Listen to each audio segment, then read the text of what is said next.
شیر کی ایک دن کی زندگی گیدڑ کی 100 سالہ زندگی سے بہتر ہے۔ ٹیپو سلطان کی وہ داستان جو دل دہلا دینے والی ہے۔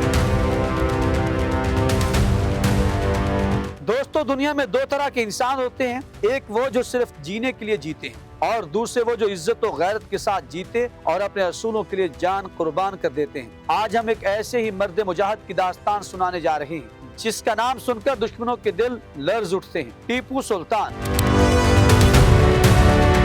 شیر معصور 20 نومبر 1750 کو بنگلور کے قریب دیوانہ حلی کے مقام پر ایک بہادر سپاہی سید حیدر علی کے گھر میں ایک بچے نے جنم لیا، جس نے آگے چل کر تاریخ میں وہ باپ رقم کیا جو آج بھی حریت و بہادری کی علامت ہے۔ ان کا اصل نام فتح علی رکھا گیا، لیکن چونکہ ان کے والد ایک بزرگ ٹیپو مستان اولیاء کے عقیدت مند تھے، اس لیے انہیں ٹیپو سلطان کہا جانے لگا۔ بچپن سے ہی ٹیپو ذہین، جرری، نڈر تھے۔ ایک دن جنگل میں جب ان پر ایک شیر نے حملہ کیا تو انہوں نے بندوق کے بجائے خنجر سے شیر پر حملہ کر دیا اور اسے مار ڈالا۔ اسی دن سے انہیں شیر میسور کہا جانے لگا۔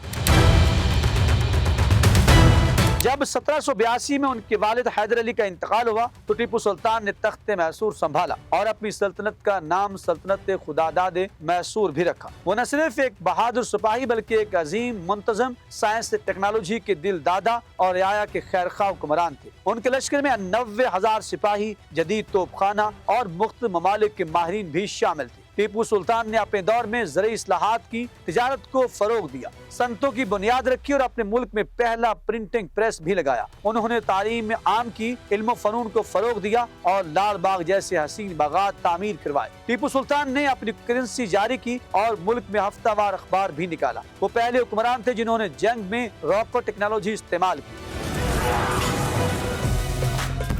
ان کے تیار کردہ راکٹ نے 1792 میں انگریز فوج کے قلعے ہلا دیے، جن کے نمونے آج بھی لندن کے میوزیم میں محفوظ ہیں۔ ٹیپو سلطان نے انگریزوں کے خلاف 4 بڑی جنگیں لڑی۔ وہ جانتے تھے کہ برطانیہ ہندوستان کو غلام بنانا چاہتا ہے، اس لیے انہوں نے انگریزوں کے بنائے ہوئے نمک تک کے استعمال سے انکار کر دیا۔ وہ ہمیشہ کہا کرتے تھے کہ میں اپنی آزادی کے لیے آخری دم تک لڑوں گا۔ وہ پکے نمازی، روزہ دار اور صادق انسان تھے۔ ایک بار مسجد عالیہ کی افتتاحی نماز کے وقت انہوں نے اعلان کیا کہ وہی نماز پڑھائے گا جس کی کوئی نماز قضا نہ ہوئی ہو۔ سب خاموش رہے، تب وہ آگے بڑھے اور کہا، الحمدللہ میری کوئی نماز قضا نہیں ہوئی، اور خود امام بنے۔ 1799 میں جب انگریزوں نے مرہٹوں اور نظام دکن کے ساتھ مل کر سرنگم پٹم کے محاصرہ کیا تو ٹیپو سلطان نے اپنی جان ہتھیلی پر رکھ لی۔ ان کے قریب ترین مشیر میر صادق پورنیا اور قمر الدین نے غداری کی، قلعے کے دروازے دشمن کے لیے کھول دیے۔ ایک فرانسیسی افسر نے کہا، سلطان ابھی بھی موقع ہے، آپ قلعہ چھوڑ کر نکل جائیں۔ تو ٹیپو سلطان نے گرجدار آواز میں جواب دیا، شیر کی ایک دن کی زندگی گیدڑ کی 100 سالہ زندگی سے بہتر ہے۔